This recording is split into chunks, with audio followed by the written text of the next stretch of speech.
All right, good morning, everybody. We have one little addition to the agenda.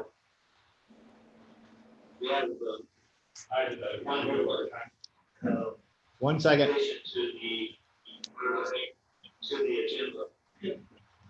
Okay, we're going to add. We're going to set the budget hearing date for a budget amendment. You guys had a copy of it, but it didn't make the publication here. So we're just setting the date, so it's really not that big an issue. So if not, does anybody else have any additions to the agenda this morning?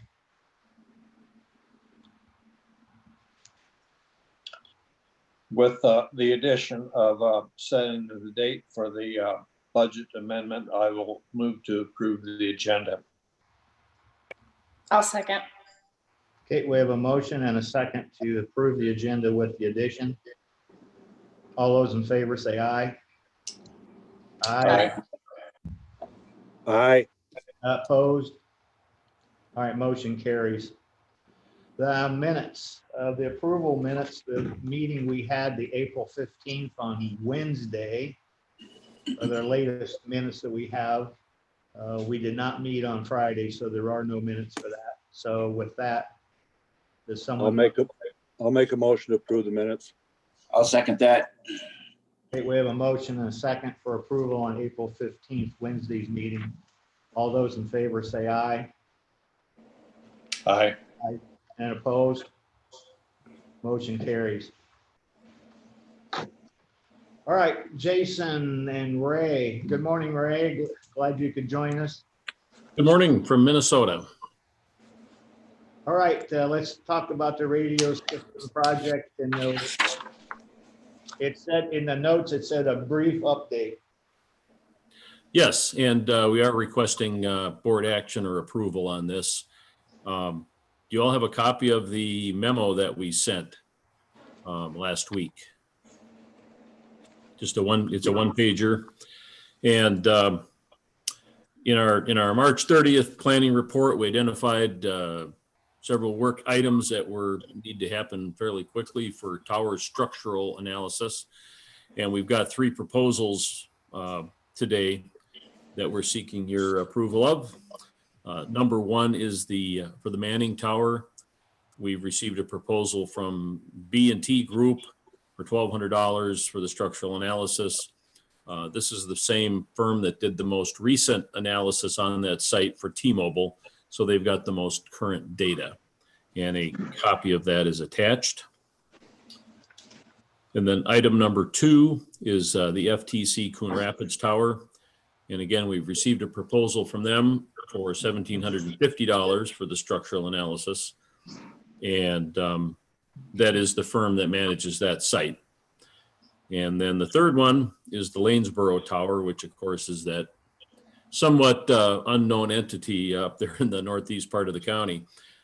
We've got a proposal from Saman Engineering Services. They're out of the Omaha area for a review of this site. And there's 2 parts to this. One is an inspection where they're going to go out and climb it and look it over and basically verify what it is. We think we believe that it's a Roan SSV, but the experts need to come out and inspect it, and then they'll do a structural analysis after that. So it's $2,150 for the inspection, $1,200 for the structural analysis, for a total of $3,350.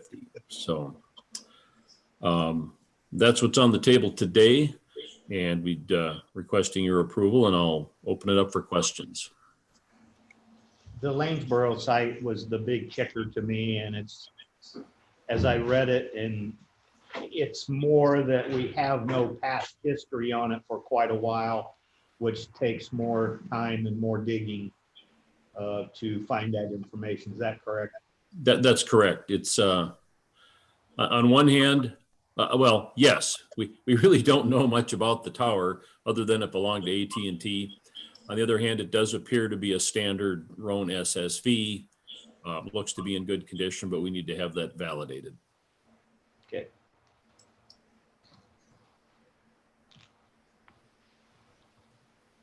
Anybody else have any questions about this? I guess we kind of knew this was coming. Didn't have any prices on it, but we knew it was coming.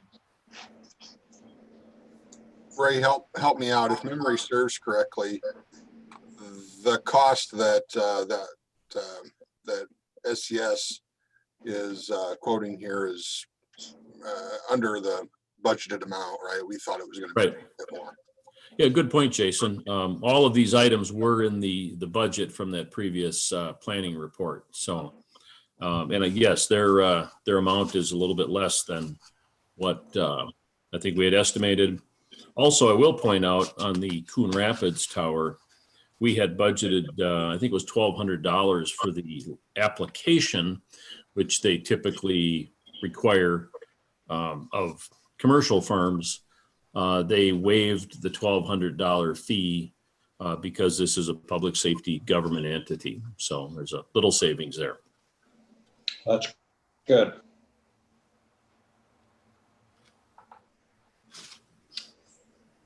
You have anything to add other than what you've have in the written report, Ray?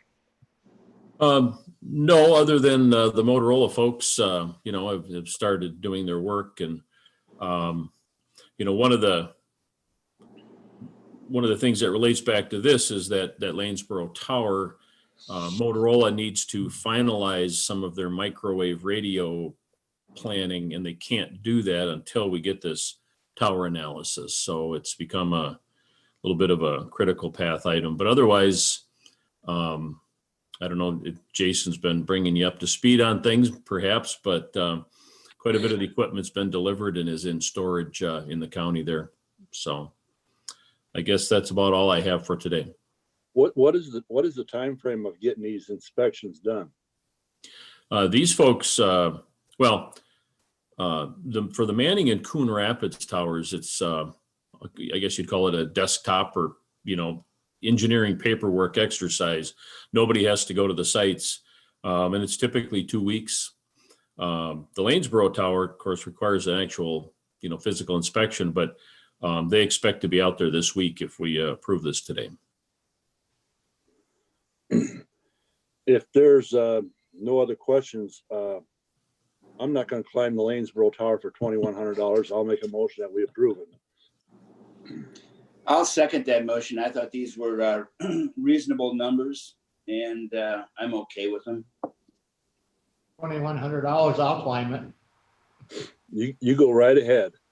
All right, we have a motion and a second on approval of these estimates on the 3 towers. Any more discussion on it? Okay, we'll call for the vote then. And then this motion also includes them to go ahead and forward with the project, because that's how you guys are not just approving the money, but you're also authorizing Ray to just to turn them loose and get started, right? Okay. Correct. How I understood it. Okay, we have a motion and a second to proceed with the structural analysis of these 3 towers. Can I get a roll call on it? All those in favor, saying aye. Aye. And opposed. All right, motion carries.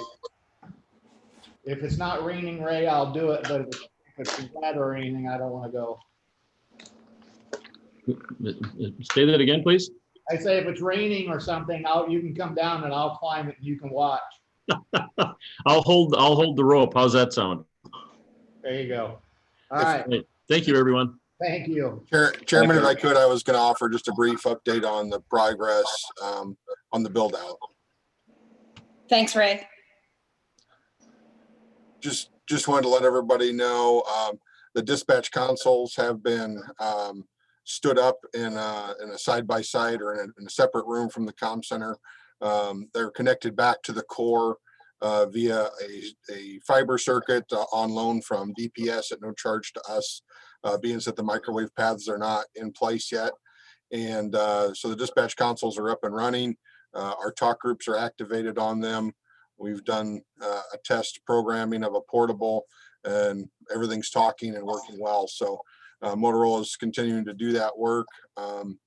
And we've got the recorder vendor linking up and getting their equipment installed. So everything's moving along nicely on that front. So any questions? Jason, has the COVID-19 crisis impeded any of the progress? Well, not thus far, but it is definitely something that's being kept on the radar. Motorola is concerned with that as it relates to some of the delivery of equipment not yet delivered. Most of the electronic equipment has been delivered and is in storage. Most of or all of the subscriber units have been delivered and is in storage.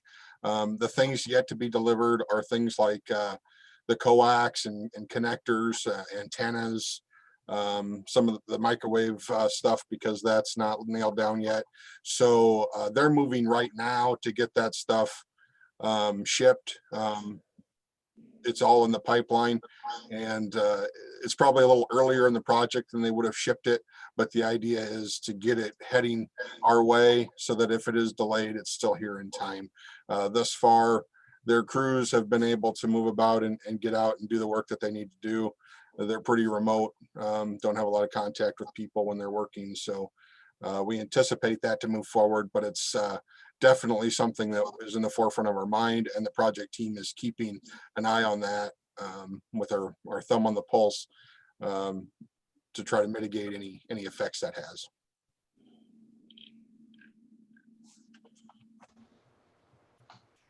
Okay. Any questions for Jason? All right, thank you. Thanks for the update, Jason. You're welcome. Thanks, Jason. All right, the next thing up is secondary roads. Zach, tell us what you know. Not much. It's Monday morning. I got one permit for you for West Central Iowa Rural Water. This is a crossing of 280th Street, just for water service. Should not cause any issues northwest of Templeton. I think I emailed them out to you. Hopefully you got them. If you didn't, I can get it to you. We got it, and we want Jay to have good drinking water. So is there any reason we shouldn't approve it? No option, no reason I can see. I will move to approve the utility permit then. I'll second. that. Oh, Jean. All right, we have a motion and a second on the approval of the utility permit for rural water. Any more discussion on that? Okay, hearing none, I'll call for the vote. All those in favor say aye. Aye. Aye. And opposed, motion carries. Thank you. Last item is just a quick project update. The Manning Bridge, the contractor is just about complete with his portion of the work. Hopefully by the end of the week, he'll be out of there. All the concrete's been poured. Hopefully next week, we'll be in there and start doing some of the earthwork for getting the road built up. It's going to come up about 2 foot on each end, getting that work done. Once that work is done, then the guardrail can get installed. So that's kind of where we're sitting with that bridge. Is the county or the contractor going to put up the guardrails? That's the contractor, so they'll have to come back after we're done doing the dirt work to do that. But it's a subcontractor, so the primary contractor won't be coming back for that. Okay. Okay. All right. When do you anticipate opening that, Zach? Couple weeks? If I had to guess, I'd say 2 to 3 weeks. We'll move as fast as we can, but it's a little weather dependent on getting the snow put on the road. So. Okay.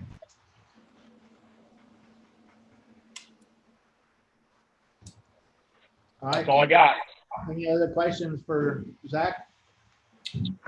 Zach, I heard back from the Breckenridge Bridge and they're very happy with that, including the fence being up. So I did have someone, an adjacent owner stop and thank me for that.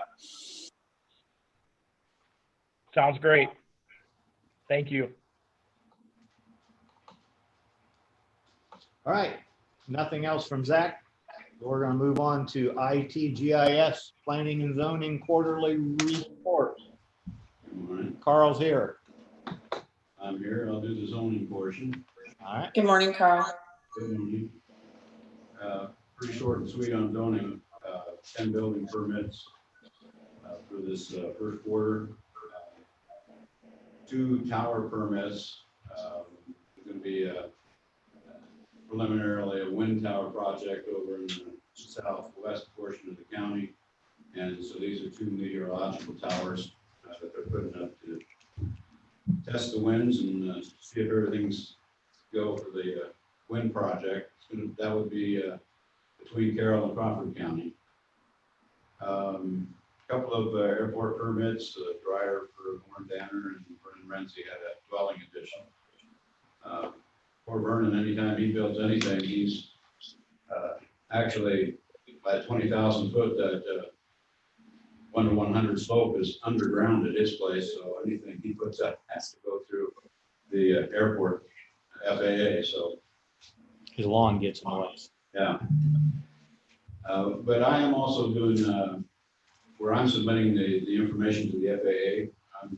We're sponsoring the applications through there, so it's just a little easier than trying to make anybody that has to go through that process have to jump through the hoops with FAA. We can apply on their behalf and get the results back in. And I think it makes the process go just a little quicker. Of course, it always depends on what happens when it gets to FAA, but and the Carroll Airport Commission has been very responsive. They've been sometimes responding the same day. That's good. If not, within 1 or 2 days that we send them. Okay. And other than that, our boards haven't met. The only thing we have really pending on our plates is the airport revision to those rules if we get around to that at some point. And not sure how the legislation actually turned out, but it looked like that the state legislators have decided that ag did not have to apply at all for permit. Big concern was the fact that we don't know then what's going on in floodplains and in the airport zones. So most of the farmers are still giving us applications, which is great. It'll all be on a voluntary basis. We don't charge for those anyhow.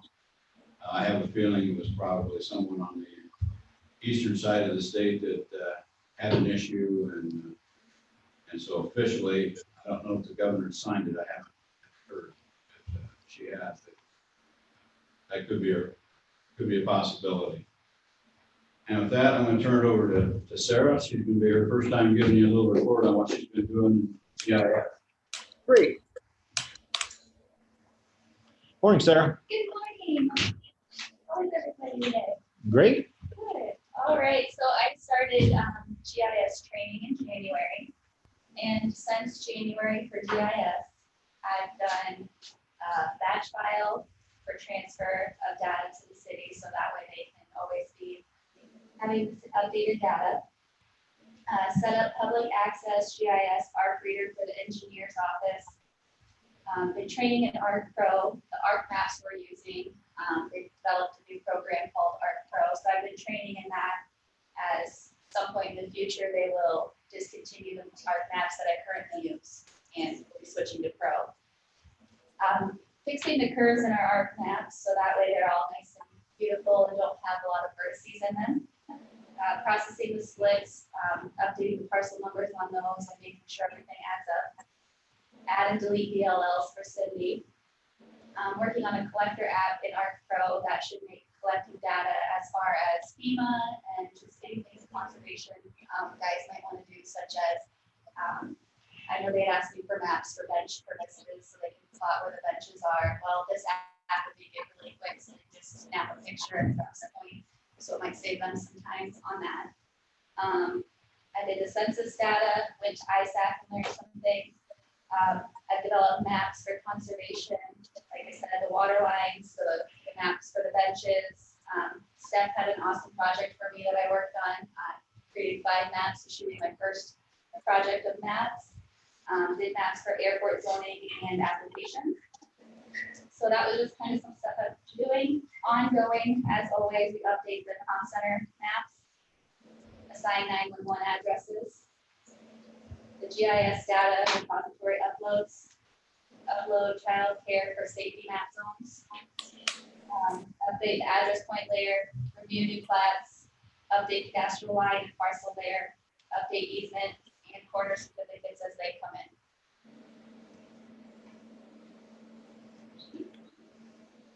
That's kind of what I've been doing. A lot of good things.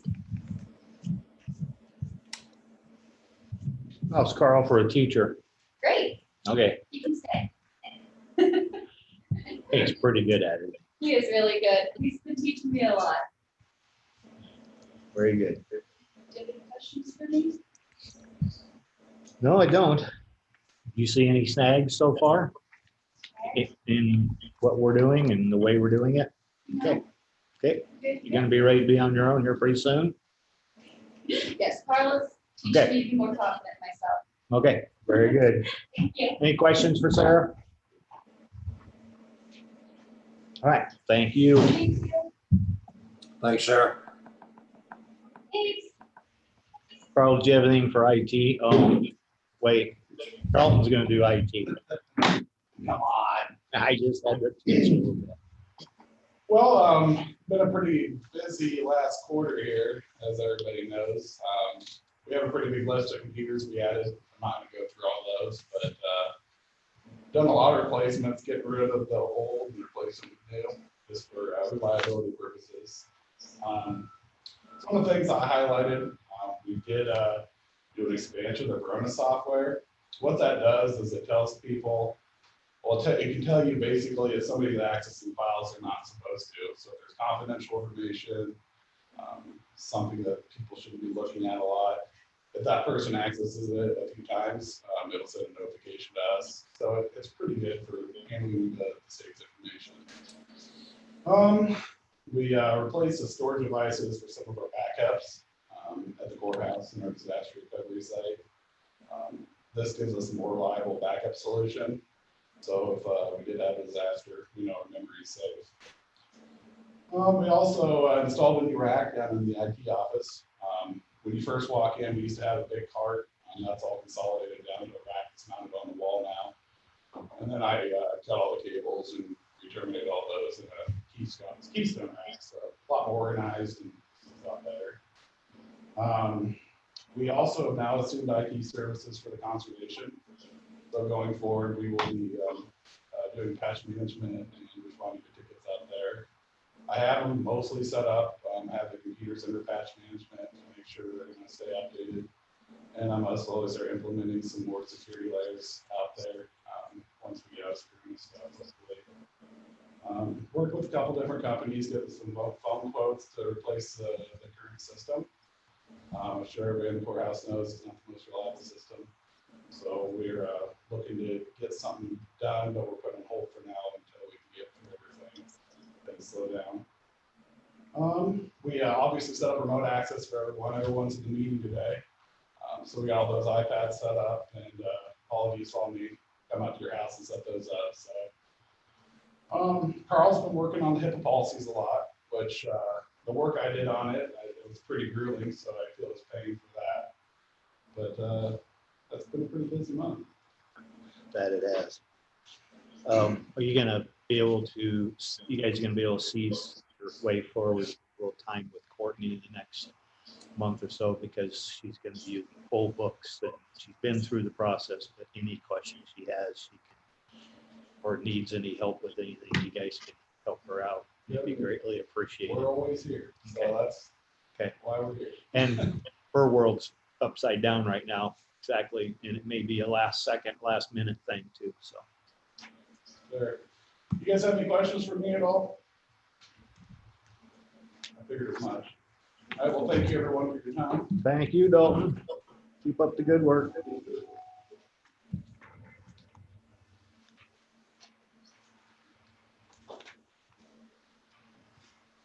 All right, the next thing up is a resolution 2020-006. And it's in adopting the multi-jurisdictional hazardous mitigation plan that has been updated by Region 12. Do you know, you guys noticed that Courtney sent out another sheet the other day? I had little issues with some of that stuff. There was a lot of stuff that was missing on it. So I had them bring that up to date and bring it with more, somewhat more accurate figures. Yeah, I saw that, Gene. I think they added a lot of electric, phone, and internet services and some towers and backup towers, things like that. Yeah. Were all the changes on page 15? Yes. Okay.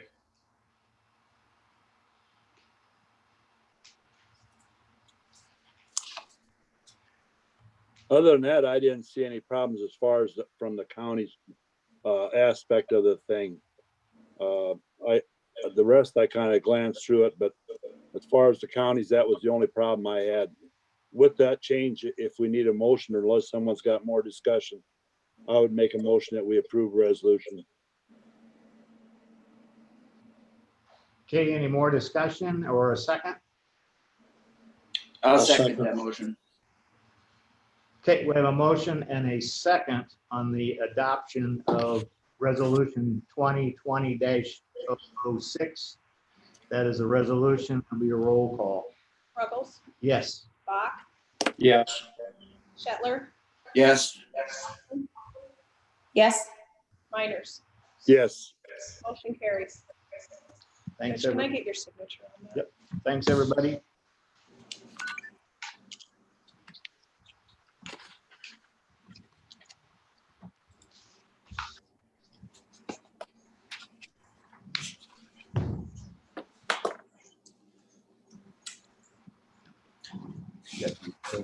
So Courtney, where do we stand on signing these resolutions? John Warden directed me, I'd sent you out an email that you could scan me your signatures. Those are filed with the, and he said when we are back to normal and meeting regularly in person, that I'll have everybody sign it at that point. And that was his recommendation. So does that go on a specific document then? Our signature? The electronic signatures that you emailed me, I'm just click those to the back of the resolution. And then when we meet or when we start meeting, or if you come in, I can have you sign that. And eventually we'll have a formal document with signatures. And it's documented in the minutes that it was approved and that who participated electronically, that's in the minutes as well. So that's what his recommendation was. It's kind of expensive to get the software to do the DocuSign, and he was willing to let us do that. I thought that was the easiest thing. So. Okay. And this resolution came from Region 12, and it just required the board chair's signature on it. So I got that taken care of. Okay, that's a good question, though, Dean, to make sure we get this correct. Going kind of down uncharted waters here a little bit. All right, the next thing up is a Class C liquor license for 4R's Tavern. There has not been any problems out there that I'm aware of, so I will make a motion that we approve the Class C liquor license for RS. I'll second. Okay, we have a motion and a second for the approval of the liquor license. All those in favor say aye. Aye. Aye. Opposed? Motion carried. They will do the manure management annual updates. They won't take very long. We have Roy Pork LLC, Section 33 of Eden. That was a no change. Number 92 of Warford. Creek Farms LLC, Section 26 of Wheatland. That was a no change. 744 Woodford Creek Farms LLC, Section 6 of Union Township. That's a no change. 741 Woodford Creek Farms LLC, Section 34 of Grant, no change. 565 Woodford Creek LLC, Section 1 Glidden Township. That one is a added acres. Next is 745 of Woodford Creek Farms LLC, Section 5 of Neast. That's a no change. 746 Woodford Creek Farms LLC, Section 13 of Union. It's a no change. And 566 Woodford Creek Farms LLC, Section 25 of Pleasant Valley is a no change. All right, and then we'll do let's talk about the date for budget hearing. I'm gonna just go through what I received from various department heads. Whenever we're gonna do a budget amendment, I send an email to them to let them know, and if there's anything that they need to amend, they're supposed to let me know. So I'm gonna go and look at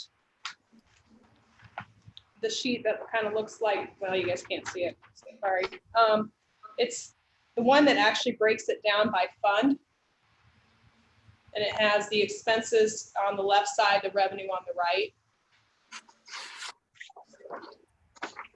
It breaks out by the actual expense number. I think everybody knows what I'm talking about. I think it's easier to do these by fund rather than by service area. So I'll start with the expenditures. I've added $1,000 for supervisor mileage. Supervisor telephone, we're a little short there. That has nothing to do with anything you guys are doing. Just it's more expensive for the phone line this year. Dues and membership, I added $125. We're a little short in that line too. Conservation, they had quite a few things. The first one is customer refunds, $8,000. They have a lot of people that are canceling their reservations because they're not open, graduations, things like that. And they did not have anything budgeted to pay those people back their money. This is kind of a new thing. The money has been receipted in revenue. So it'd be pretty similar to like the ambulance that has a line set up for customer refunds. He wasn't really sure as far as expenses, but he felt comfortable using an $8,000 figure. And like I said, that's money we've already receipted in, but we're paying back refunds to people that aren't being able to use Conservation Center for graduation parties or weddings or whatever they had booked it for. The next item is $2,400 and it's Ranger body armor for conservation. Next item is $6,800 conservation vehicle computer system. Next item is $5,000 conservation septic repair. And then a $4,000 conservation road repairs. The road repairs, I believe, was due to some flooding last spring. Additional road repairs. The next item is a $3,000 juvenile legal and court fees. We've had a lot of guardian ad litems for juveniles, and those are expensive, more expensive than just a publication. So we're short in that line. We're actually, a lot of that money goes to the sheriff for fees for delivering papers. So I estimated at $3,000 should get us current with our vendors and cover us for the end of the year. The next item is $887 Ambulance Coalition for medical supplies. You can see that that's also in revenue. He collected that money and some coalition money, and he just wants to be able, he collected it in revenue. He wants to be able to spend it out of supplies. So it's in and out. And then the next item is COVID-19 reimbursement. Sarah was able to order some masks from that place in Denver. We had money budgeted in this line for coalition money. And I thought rather than spend it out of a place we didn't budget for, I'd take it out of here since we had money budgeted there. And then when we did the amendment, I would actually pay that back from the local option money. So that's why it looks like a credit, is because it is. We're crediting back that line in the general fund. So general fund total costs $23,300. And you can see a majority of that is conservation. Does anybody have any questions on the general fund items?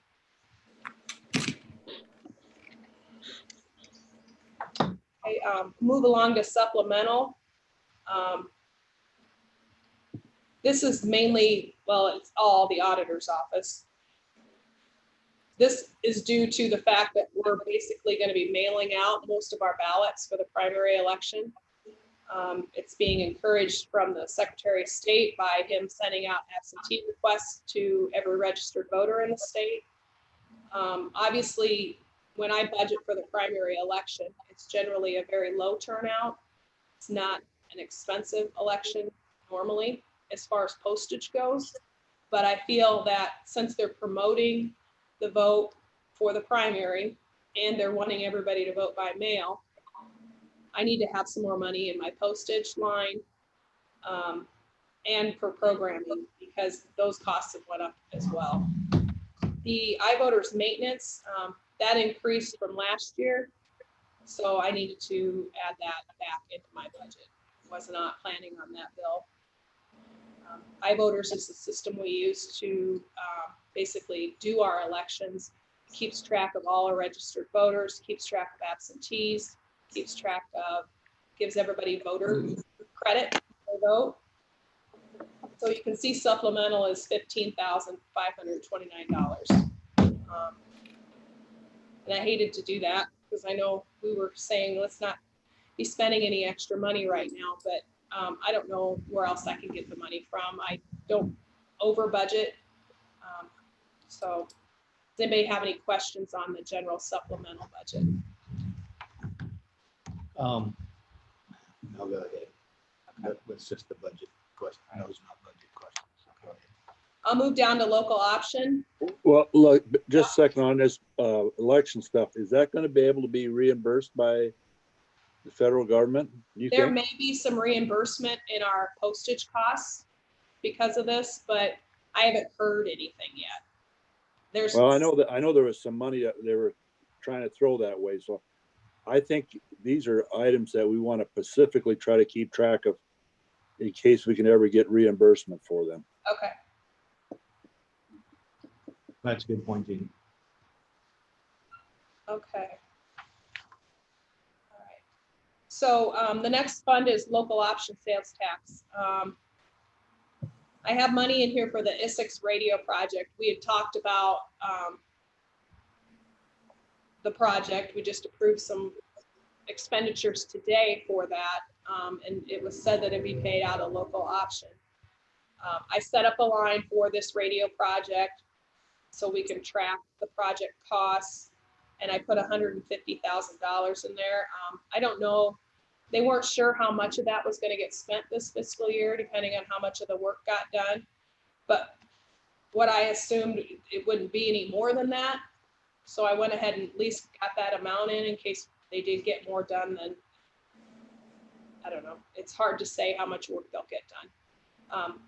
But whatever's left, I think at the end of the fiscal year, we should turn around and put it back in the budget for 21, because it'll get spent eventually. It's just a matter of when the project gets completed, at least this part of the project that's getting paid from local option, which is just the, my understanding, it's just the sheds and the structural analysis and those costs that aren't included in the actual lease payments for the project. Next item you see is that 7,300. That's just paying back the general fund for those masks that we first ordered. The next item is the remaining balance of, you guys said 200,000, I believe, right? I don't do my math. 200,000. So that's just the remaining amount. So there'll be a line set up specifically for COVID-19, and anything that we buy, it's going to come out of there. So if we don't get reimbursed from other entities buying it, and ends up being ours, then we should be able to easily, for Sarah, track what we spent, get reimbursed. I think she said 80% or whatever. that amount. 85. 85. 1 to 2. So that's the local option. I think that 350 is worst case scenario. I mean, that'd be if Sarah spent every dime you said she could spend, and they got all the radio project done before June 30th. So the next item is the attorney collection and forfeiture. This is an in and an out. This is that fund that John has that it's not tax dollars. It's just his money he gets for collections, court fees, that type of stuff, his share. So he's asking for me to, or for the board to do 20,000 more in expenses, 20,000 more in revenue. The next item is capital projects. Again, this is conservation related, and this is their capital fund. Stock rail trail repair, $8,000. Conservation cabin project, $10,000 for a total of $18,000. So you can see the total expenses, $427,716. Obviously, $350,000 of that is local option projects, COVID-19 and the radio, but that's what I have. I did hear back from most of the departments. Jason, like I said, had the most out of conservation with things going on. But if you guys have any questions, or if there's something on here that you don't think needs to be an amendment, you want them to wait on it, I guess I would need to know, because I'd like to set the hearing for May 4th so we can get, we have the money available for Sarah to be purchasing supplies. And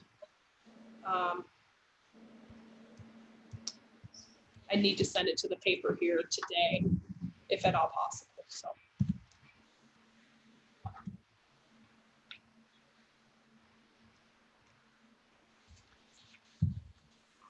Any comments there on that?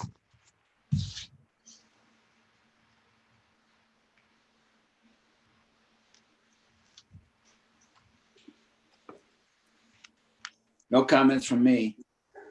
Okay. All right, let's find a day. So I'd like to set the hearing for May 4th at 10 a.m.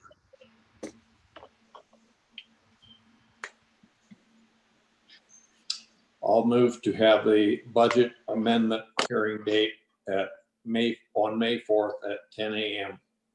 I'll second that. Okay. We have a motion and a second. Any more discussion on that date? Okay, I'll call for the vote. All those in favor say aye. Aye. Aye. And opposed? Motion carries.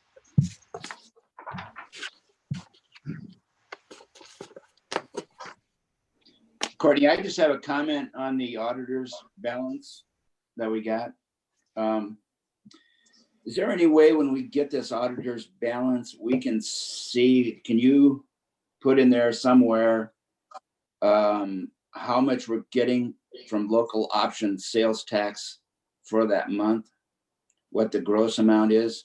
Because the 1.7 million, or basically 1.8, that's a net number, correct? So that's money in, money out. Is there any way that we can be able to track the flow of dollars? Sure, I do a detailed one of those before I do the one that I give you that shows the expenses and the revenue for the month by fund. So it looks like your report, except there's 2 extra columns, expenses and revenue.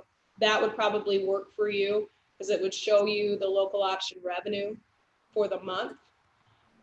And the rural part of local option is included in their total, but if you can see what the local option money is, half of that went into the rural fund. So basically you would just need to double that figure every month, because it doesn't get broke out in the rural revenues on that report.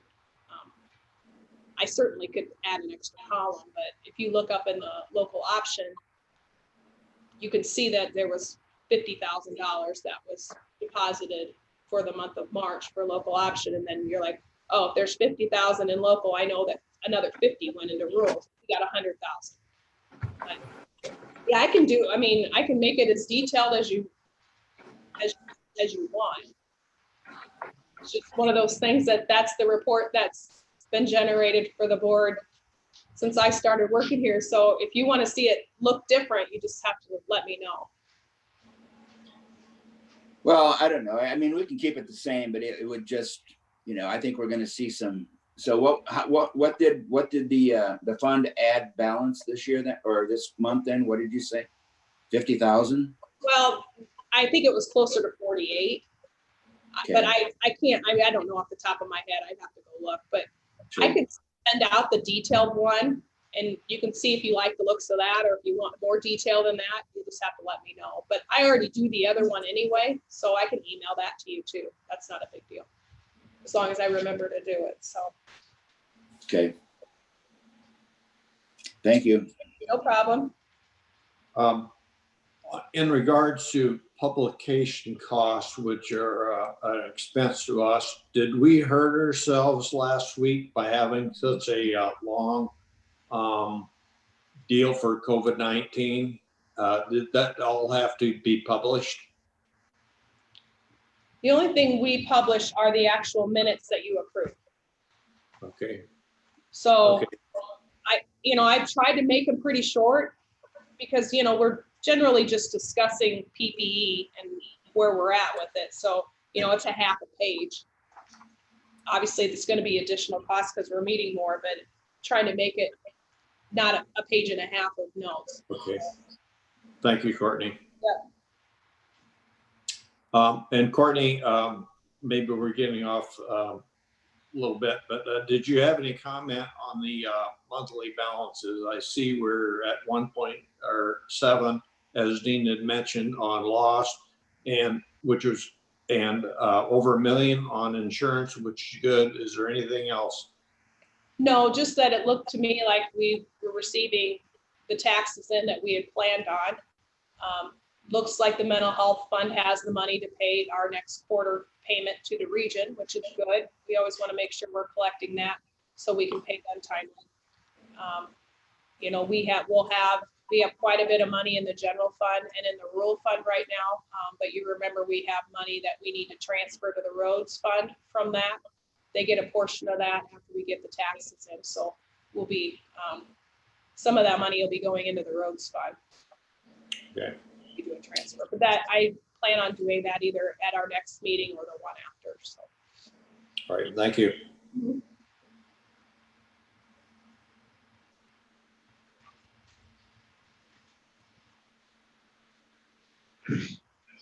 Any more questions about the budget hearing or the budget amounts? Courtney, you talked about the vote by mail, and we have a primary June 2nd. Yeah. I can remember. I haven't seen anything from anybody, No. even in my postal work at So, any time. So kind of close here. I saw a notice that Crawford County's auditor was sending out. Crawford County, I believe usually had 11 or 12 polling places. They're going to 1, which is what I'm doing in Carroll. I'm having 1 polling place, and I'm encouraging everybody to vote by mail because that's coming from the Secretary of State, who wants people to be voting by mail. Working on getting people to agree to work. There's a lot of people pretty not sure they want to work, which I totally understand. My PEOs are of retirement age and are considered in the higher risk category. So I certainly can't force anybody to work, but I'm also looking at maybe seeing if I can get some high school kids or some college kids that are back and looking for something to do.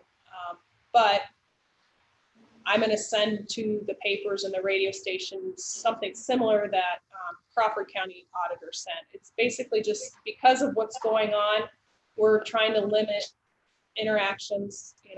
We're encouraging people to vote by mail. If you're interested in voting in the primary, it kind of explains that the primary is a Democrat or a Republican election. You know, a lot of people aren't, you know, they'll come in and say, well, I wanted to vote for so-and-so. They don't realize that there's 2 ballots. You got to pick. So it kind of explains the primary process. And it, again, it encourages people to vote by mail. We will have to be open, I believe it's May 9th at the courthouse for absentee voting.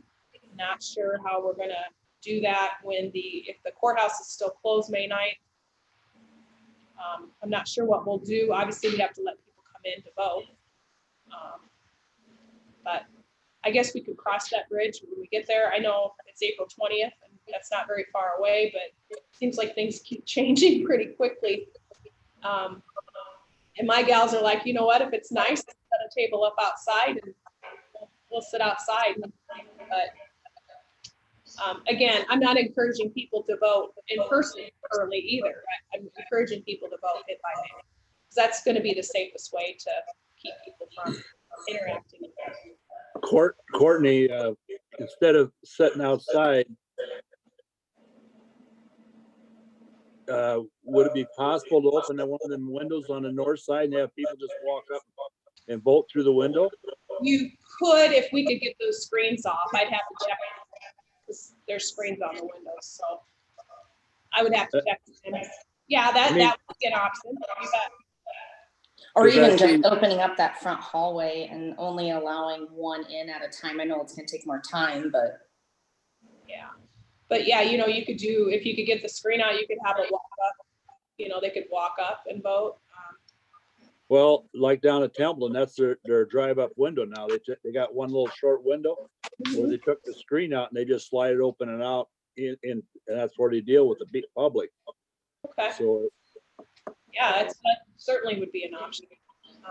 I hope, and then maybe it's wishful thinking, that we're open but I don't know. What date was that again? I believe it's May 4th. May the 4th. Okay. And that's you're going to be open every day then for absentee ballots until the primary? Correct. But we're still going to have, even if we're fully open, we're still going to have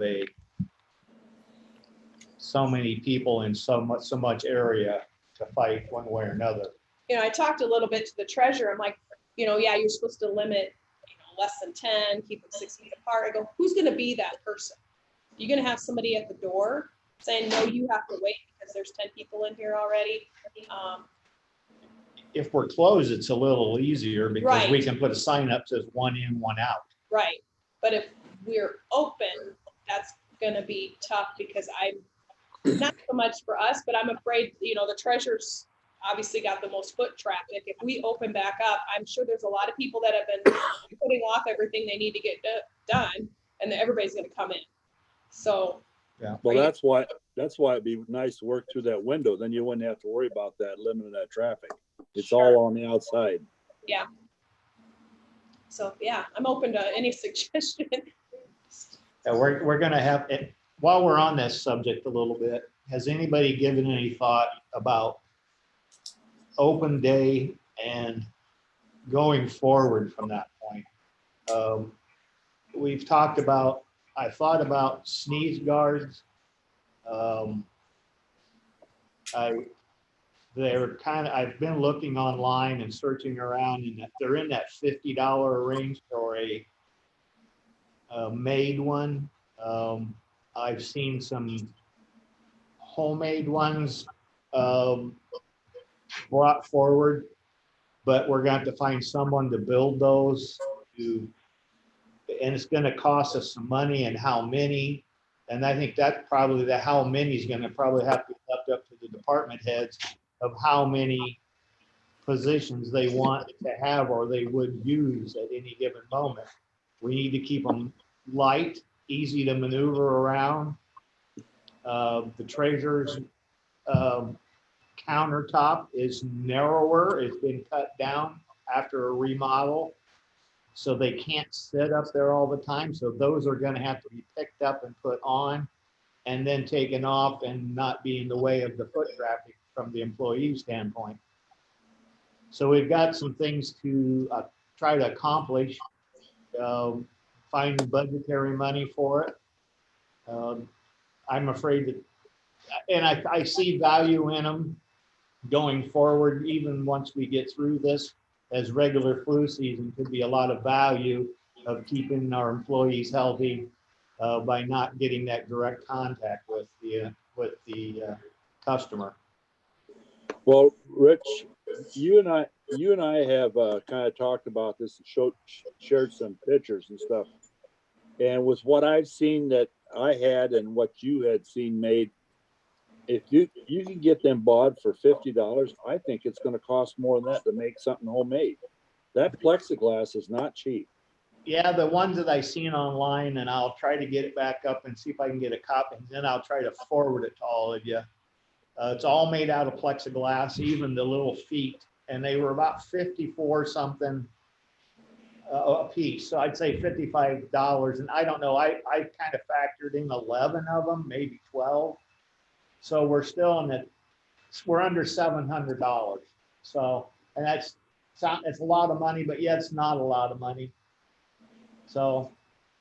Well, I mean, Is that, the one that you showed me up there, the clerk of courts, you know, that PVC pipe in that plexiglass, and the one I had shelf hangers or shelf brackets were used for the legs. I seen that. That stuff is not going to be cheap. That plexiglass is.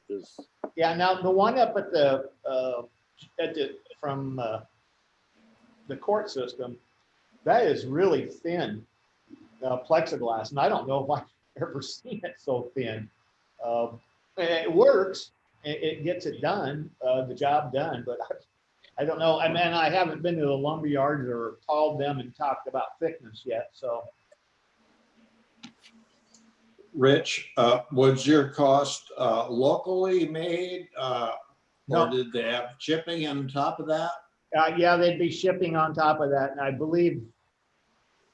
I think they'd be expensive to ship because they're large. Yeah, and it didn't look like, I couldn't tell if the feet were made out of plexiglass or basically a triangle. I don't know if they had a slot in them. You just slide the top in, and they could break it down and ship it that way, or it come in a bigger, thick box because of the feet. I couldn't tell. It just was a brief look. So if you look online, you see anything, share it with the rest of us. And I think we need to start looking at that and get that solved before we do get opened up. Because I think going even the first, until we come up with a vaccine and get some consumer confidence going, we're going to be at this for at least 6 to 8 months, at least. I would say at least. So. Sorry to say. Do we have any plan for opening back up? I know we talked about this with RSVP, and they want to open up, or at least have the people working in the office when we're allowed to have the businesses open. And I think the governor is going to open that by region. Somehow we got in the Des Moines region, which may not be opened up as soon as the 2 regions west of us. Any thoughts? Well, I did do some visiting with our our Senate rep and our House rep, and they are both in the corner of trying to open it up county by county instead of by region, because of some counties, and we have done a great job of. We had one case and the person did exactly what they were supposed to. And our health people did exactly what they were supposed to. And we didn't get any more. So, and we should all be congratulated about that. But, I think now by doing it, we could get ourselves and could be one of the first ones to open up maybe in this region. Being we're connected with the Dallas and the Polk County. So if we go county by county, I think we could get open in a couple, 3 weeks, and we probably should have. And Jean has mentioned that she would like to have a couple of days when we get that signal of what day we could try to open, she wants a couple of days at full staff with no customers yet to get caught up on the mail, to get caught up on all those little things. So, because we know that the driver's license is going to be astronomical. We got all these young kids that have these permits and would like to get driving, and I get all that, but we're still only going to be limiting people to 10 people in. There's going to be a lot of rules that we're going to have to jump through. But yeah, When I was this last week, when I was on the ISAC COVID-19 update, I did email in the question, could we or potentially look at doing it county by county instead of regions? I didn't get a response, so I'm kind of hoping this week during the update they address that. Yeah, I think I asked that same question, and I never got any response out of that. I'm not saying we're going to be opening in a week or two. I don't feel that that's probably what's going to be happening, but you know, I am proud of Carroll County. Okay. Well, when they added 389 new cases yesterday, I mean, we're still ramping up as far as the state is concerned. And I think we have to be aware of that we may be okay here, but I think if this thing is still ramping up, if we haven't hit the apex yet, I think we're still somewhat vulnerable. And we may hit the apex, in 1 or 2 weeks. I think the original threshold was around the 1st of May. So, if that being the case, then we can proceed after that. Then hopefully things will start going down. But I think we have to be really careful about that.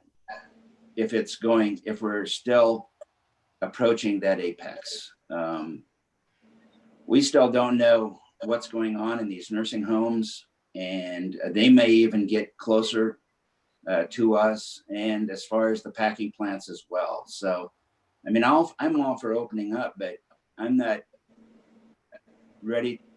I think we have to be careful about throwing Carroll County under the bus, I guess.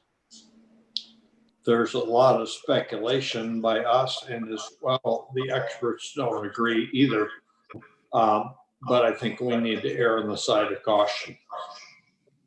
Well, and I agree with what Dean was saying. I think we don't want to go out there and be too soon and then lose everything we've worked for. I'm afraid that's what's going to happen. We're going to open up too soon, and then we're going to get a back surge and stuff's going to move back in here. I think we've been fortunate that we haven't had more cases. And the big thing that we're seeing right now is in these meat packing plants, and we've got a processing plant in Carroll, and that, who knows when this is going to hit. And maybe it will never. I hope it never does. But I think we need to be cautious.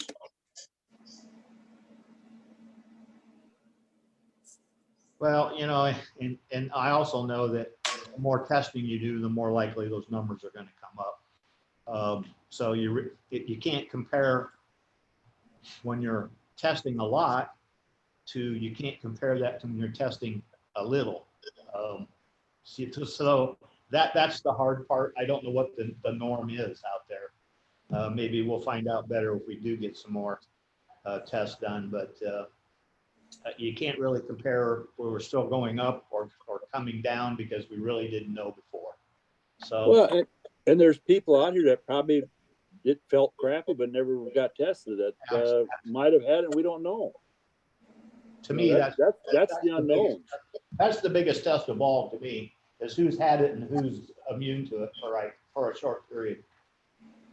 But anyway, I think I've heard some situations too where there's actually people who work in Carroll County and then they go back to their count where they live, and then they show up as a number, So their county, yeah. Yeah, so we do have some of that actually going on. Well, anyway, I think we need to keep looking forward for the sneeze guards, because those are things that we need to have up and ready when we do decide to get there. It gives us time to get them shipped and get them here. And we're at least 2 weeks away, even thinking about opening, and I think that's the bare minimum.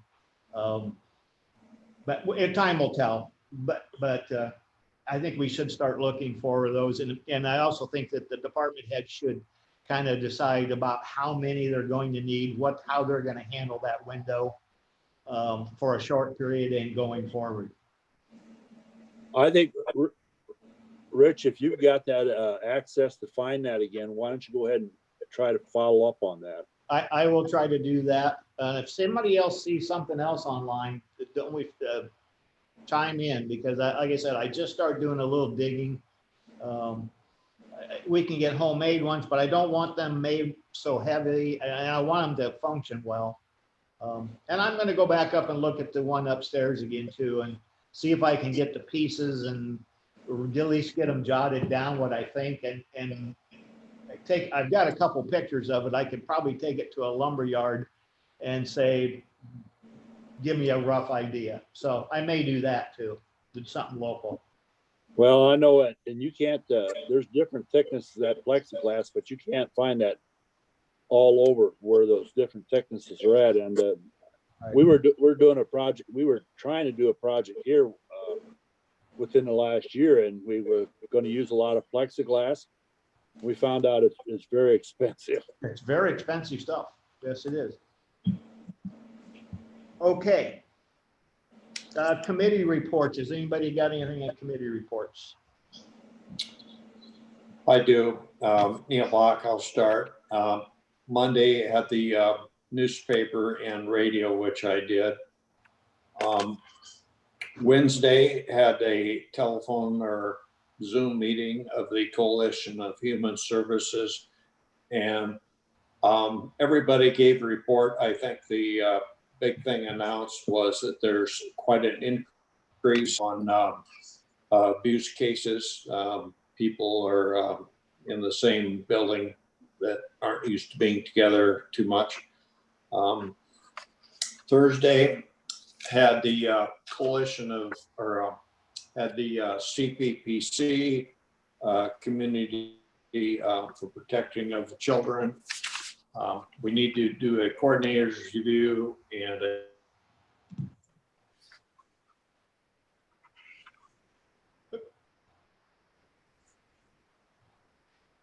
Freeze up.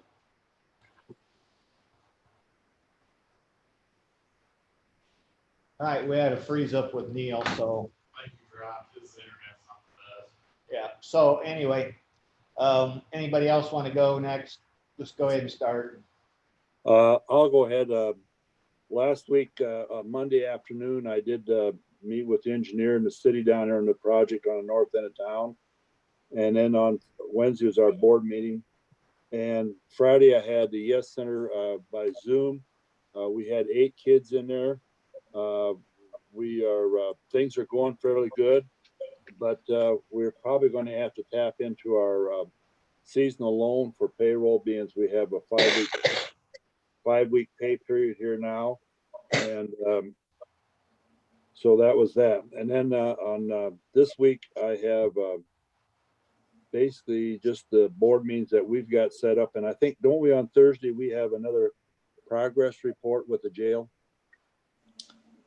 I've got it down for Thursday, Gene. Yeah. So are we going to plan on doing that by Zoom then? Have him tap into our Zoom? I'll find that out. Okay. I would assume so. We'll just do it that way. All right. That's my week. I can go. So last week, same meetings as you guys, Monday, Wednesday, Fridays. And then the Carroll area daycare, we bumped up our meetings to every Monday to watch the situation and the kids that are still coming in. Everything's going well there. So we have a meeting today at 12. And then on Fridays, I do the emergency coalition meeting. And then I also jumped on Friday to the ISAC COVID-19 update. And I think, Gene, you were on that, weren't you? Yes, I was. I did. Yeah, I did that in between stuff. So. And really, everything they kind of went over with that was relatively the same stuff that we continue to talk about Mondays, Wednesdays, and Fridays.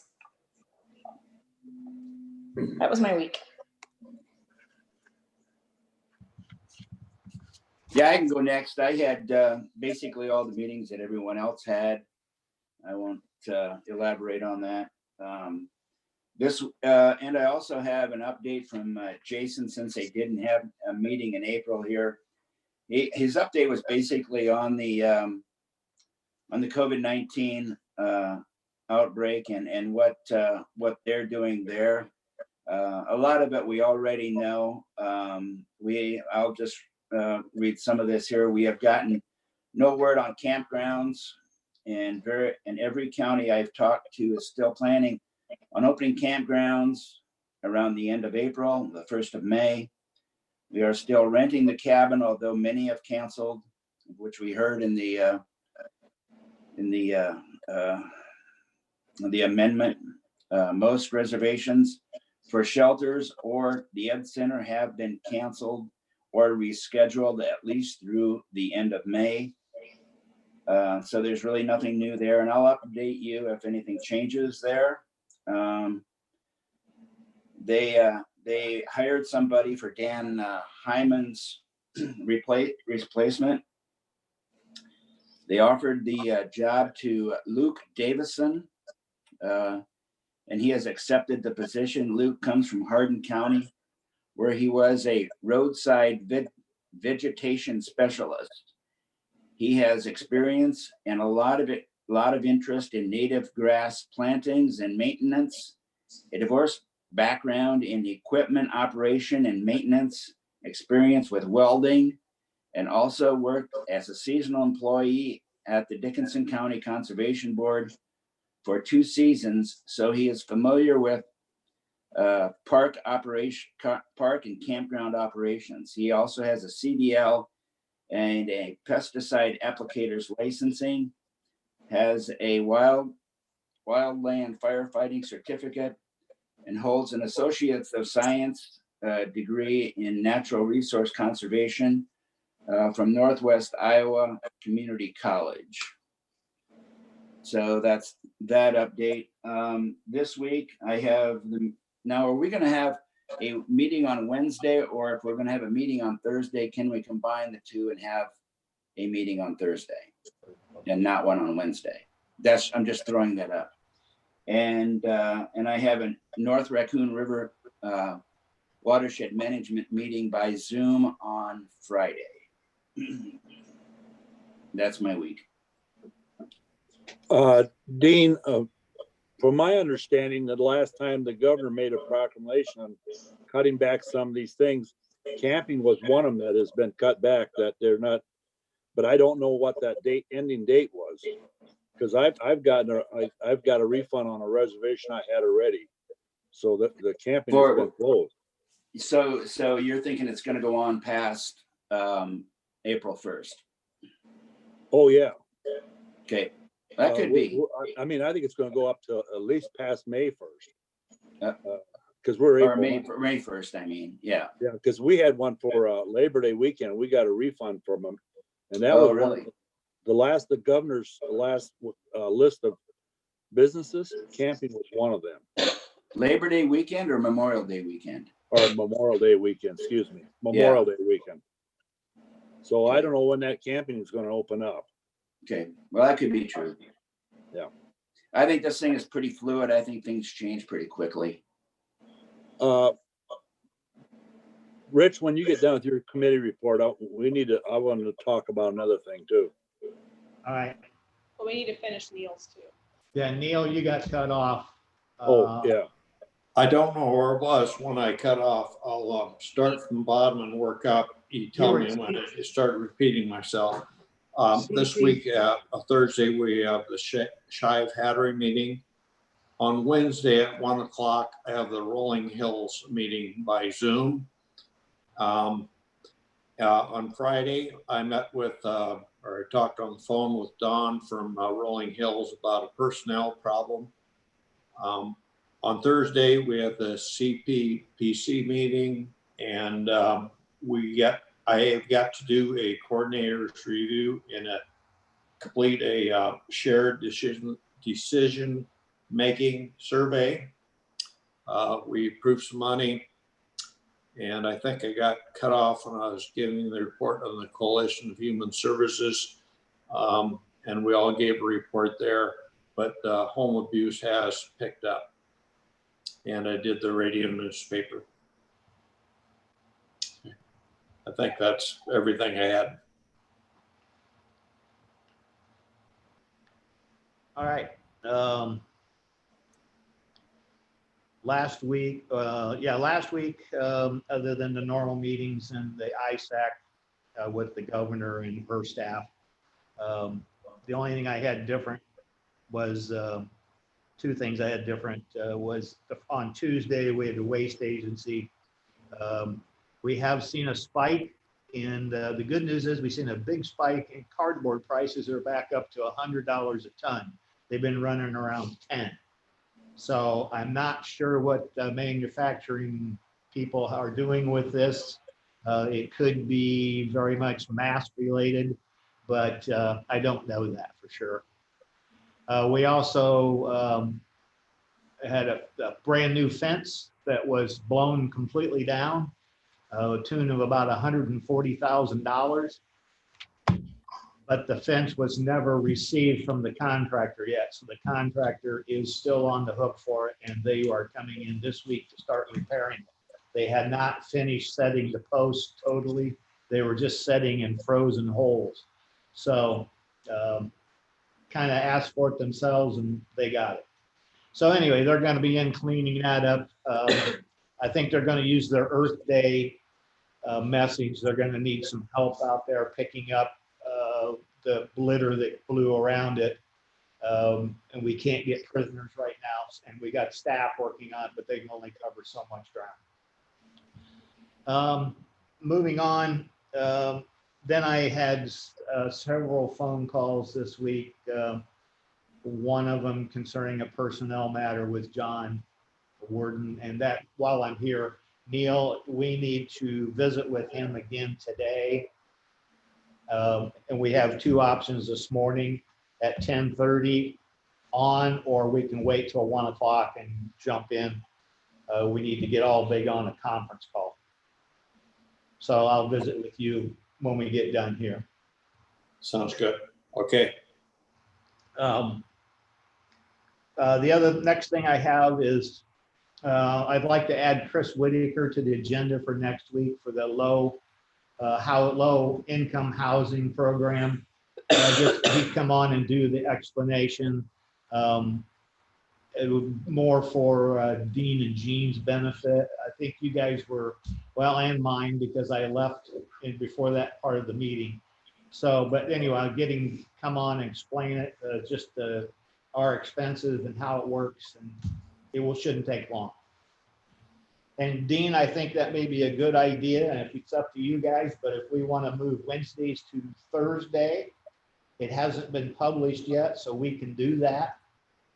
And maybe we just, well, we could go Thursday, and we'll leave Fridays in there because, well, it changes so fast. I hate to have one Thursday and one Friday also, but we'll leave it in there, and we can always stop it.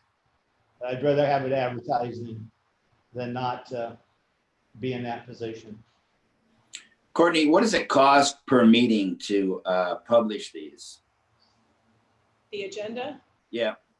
they don't charge us for the agenda. Okay. We only pay for the minutes. Just a minute. Okay. Gotcha. Okay. Courtney, do you have anything you would like to add? Any other questions? Yeah, I was gonna ask on this stuff that we got from Pocahontas County. Are we gonna talk about that some? Yeah, that's why I bring that up too. I did get that email. I guess I had not thought of it in that particular light. I see their point. Dina, have you been aware of this before this? No, I haven't. Yeah, and I'm like you, Rich. I think I can see their point. They're wanting to, why let a group of populace control what they're not in? But I think that was probably going okay until Des Moines Water Works started getting more of a foothold into those meetings, and that's where it went sour. Well, I just wanted to bring it up so sometime that we discuss it. Yeah, and I think we should seriously consider this. We only have till the 27th to respond. Is that correct? Is that how you remember reading it? I don't remember seeing that date. So did you guys get an email? I don't know if I got it. Courtney forwarded it. Yeah, Courtney sent a whole bunch of stuff. All right, I'll look again. It was sent Friday, Dean. All right.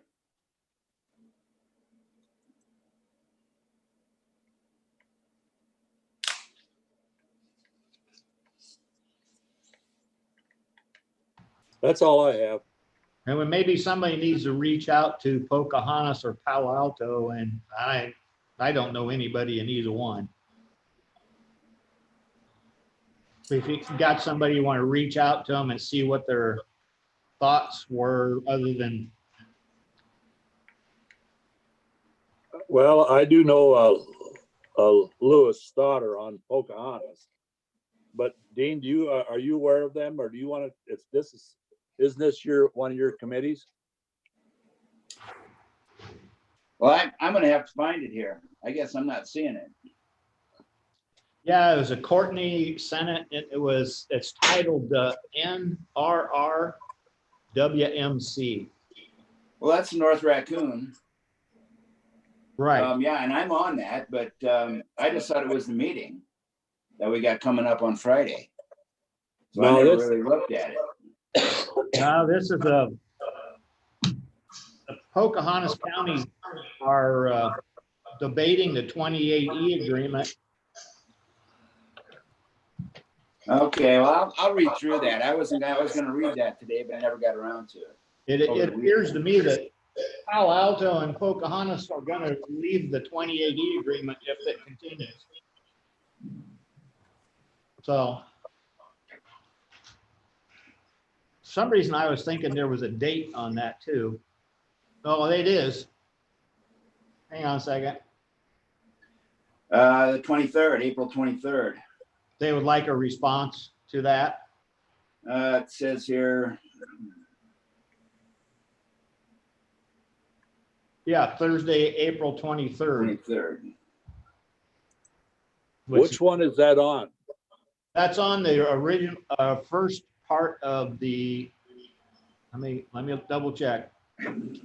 It's in the body of the first part before you even get to the attachments. You have to scroll down.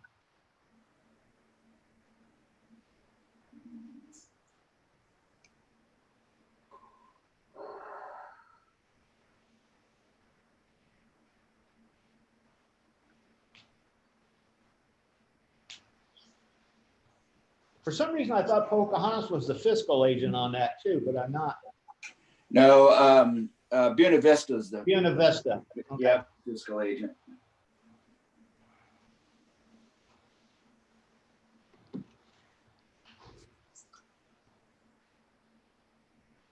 Well, that doesn't give us much time to think about this thing. No, it doesn't. No, not really. I guess I would have checked it out. They're not approving the plan, is what they're not approving.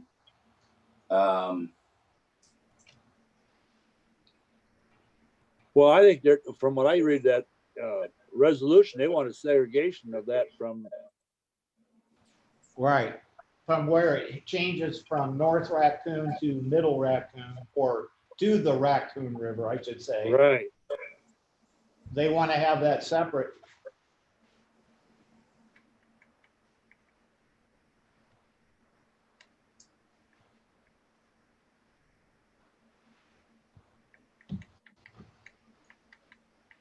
I still haven't found that date yet. Yeah, it's the 23rd. Mine's in blue. It's clear down towards the bottom.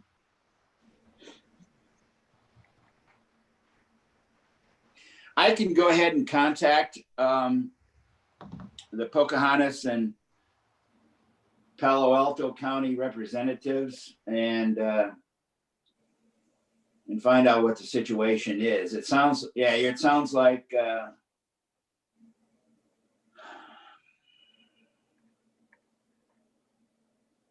Sounds like they're having a little heartache about Dallas and Polk County. and Polk County trying to get their fingers too much control again, which is nothing out of the ordinary for that.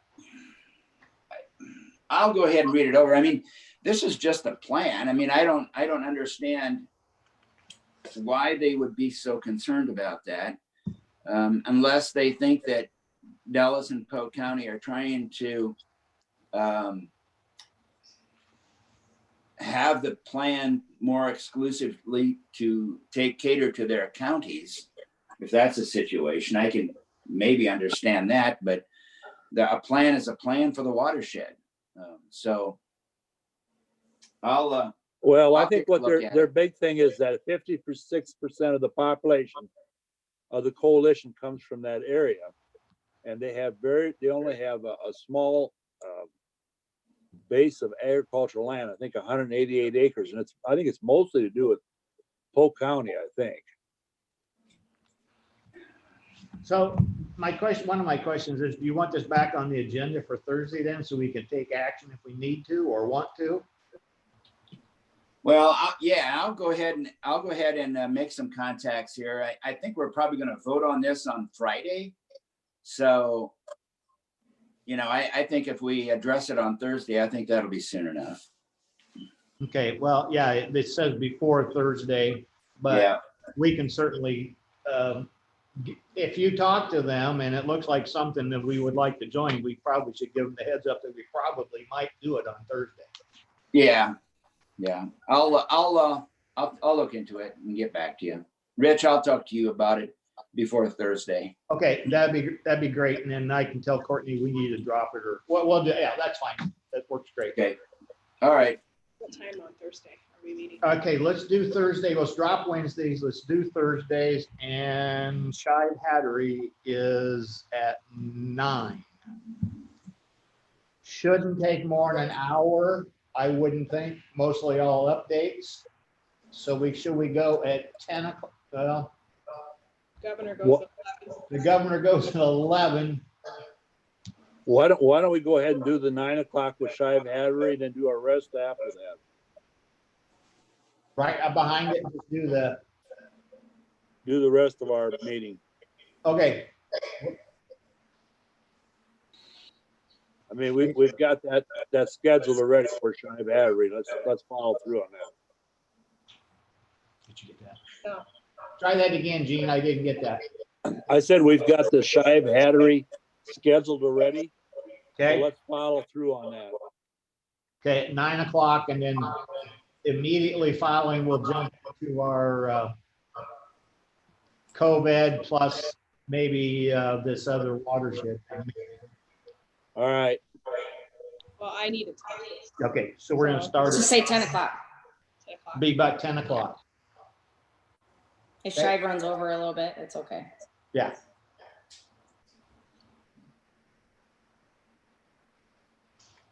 Okay.